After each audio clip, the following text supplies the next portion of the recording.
मार्गशीर्ष माह की पूर्णिमा तिथि को मार्गशीर्ष पूर्णिमा कहा जाता है और इस व्रत का अपना एक विशेष महत्व है। लोग भगवान विष्णु का आशीर्वाद पाने के लिए इस पूर्णिमा के दिन व्रत उपवास करते हैं। साथ ही इस दिन दान करने से भी पुण्य फल प्राप्त होता है। अगर आप भी मार्गशीर्ष पूर्णिमा का व्रत करते हैं तो सत्यनारायण भगवान की कथा जरूर पढ़े व सुने। पौराणिक कथा के अनुसार एक बार नारद जी भगवान विष्णु के पास बहुत ही दुखी होकर पहुंचे और कहा कि उनसे दुखी मनुष्य के कष्टों को देखा नहीं जा रहा। उन्होंने भगवान से कहा कि आप कोई ऐसा आसान उपाय बताइए जिससे कि लोगों का कल्याण हो। यह सुनकर भगवान श्री हरि ने कहा कि जो भी व्यक्ति सांसारिक सुख और मृत्यु के बाद मोक्ष प्राप्त करना चाहता है उसे श्री सत्यनारायण भगवान की पूजा व व्रत करना चाहिए। भगवान विष्णु ने फिर सत्यनारायण व्रत के बारे में विस्तार से बताया।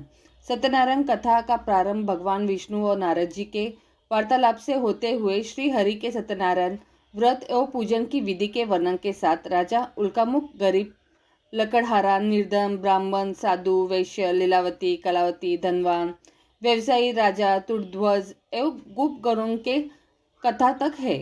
कथा का सार ग्रहण करने से यह निष्कर्ष निकलता है कि जिस किसी ने सत्य के प्रति श्रद्धा विश्वास किया उन सबके कार्य सिद्ध हो गए।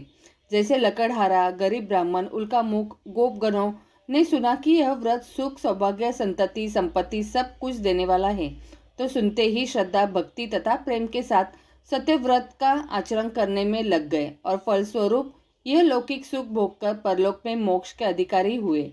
साधु वैश्य ने भी यही प्रसंग राजा उल्कामुख से विधि विधान से साथ सुना, किंतु उसका विश्वास अधूरा था। श्रद्धा में कमी थी। वह कहता था कि संतान प्राप्ति पर सत्यव्रत पूजन करूंगा। समय बीतने पर उसके घर एक सुंदर कन्या ने जन्म लिया।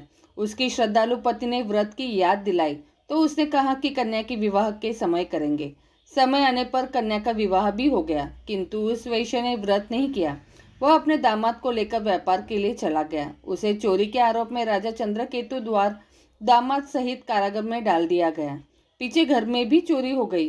पत्नी लीलावती व पुत्री कलावती भिक्षावृत्ति के लिए विवश हो गई।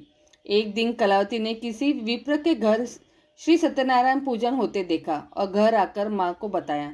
तब माँ ने अगले दिन श्रद्धा से व्रत पूजन कर भगवान से पति और दामाद के शीघ्र वापस आने का वरदान मांगा।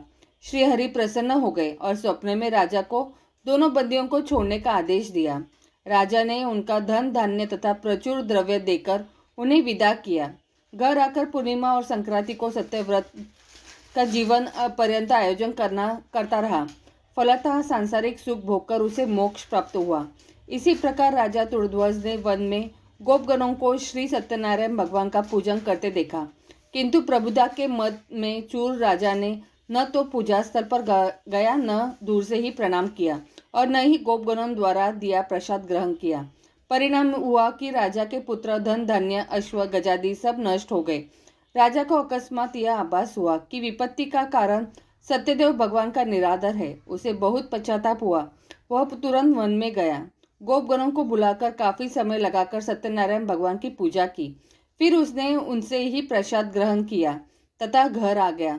उसने देखा कि विपत्ति टल गई और उसकी सारी संपत्ति तथा जन सुरक्षित हो गए। राजा प्रसन्नता से भर गया और सत्यव्रत के आचरण में निरत हो गया तथा अपना सर्वस्व भगवान को अर्पित कर दिया। श्री सत्यनारायण व्रत से हमें शिक्षा मिलती है कि सत्य रूप ब्रह्म जीवात्मा रूप में हमारे अंदर विद्यमान है। हम सब सत्य के ही स्वरूप है, पर माया के वश में आकर नष्ट होने वाली वस्तुओं को संग्रह करने की सोचकर संसार में मग्न हो रहे हैं। इस अज्ञान को दूर करके सत्य को स्वीकार करना और प्रभु की भक्ति करना ही मानव का धर्म है। बोलो श्री सत्यनारायण देव की जय। 2023 मार्गशीर्ष पूर्णिमा का सनातन धर्म में बेहद महत्व है। यह साल की आखिरी पूर्णिमा है जो 26 दिसंबर को पड़ रही है। धार्मिक मान्यताओं के अनुसार इस दिन किए गए दान पुण्य से 32 गुना अधिक शुभ फलों की प्राप्ति होती है। इस दिन माता लक्ष्मी और भगवान विष्णु की पूजा का विधान है। जो लोग सच्ची श्रद्धा के साथ इस शुभ दिन पर पूजा पाठ करते हैं उनके घरों में कभी धन का अभाव नहीं रहता है। जब पूर्णिमा इतने करीब है तो इससे जुड़े कुछ नियम और फायदे जान लेते हैं। पूर्णिमा व्रत नियम। पूर्णिमा के दिन भक्त सुबह जल्दी उठे, किसी पवित्र नदी में डुबकी अवश्य लगाए, भगवान विष्णु की उपासना करें। पूर्णिमा के लिए कोई विशेष पूजा प्रक्रिया नहीं है। इस दिन सत्यनारायण पूजा करने का भी विधान है। इस शुभ दिन पर लोग उपवास रखते हैं। इस दिन सात्विक भोजन का ही सेवन करें। इस दिन के व्रत की शुरुआत सूर्योदय के साथ होती है और चंद्रमा के दर्शन के बाद ही समाप्त होती है। इस शुभ दिन पर पूर्ण चंद्रमा का दर्शन करना बहुत ही शुभ माना जाता है। पूर्णिमा व्रत के लाभ। पूर्णिमा का व्रत करने से शरीर और मन पर कई सकारात्मक प्रभाव पड़ते हैं।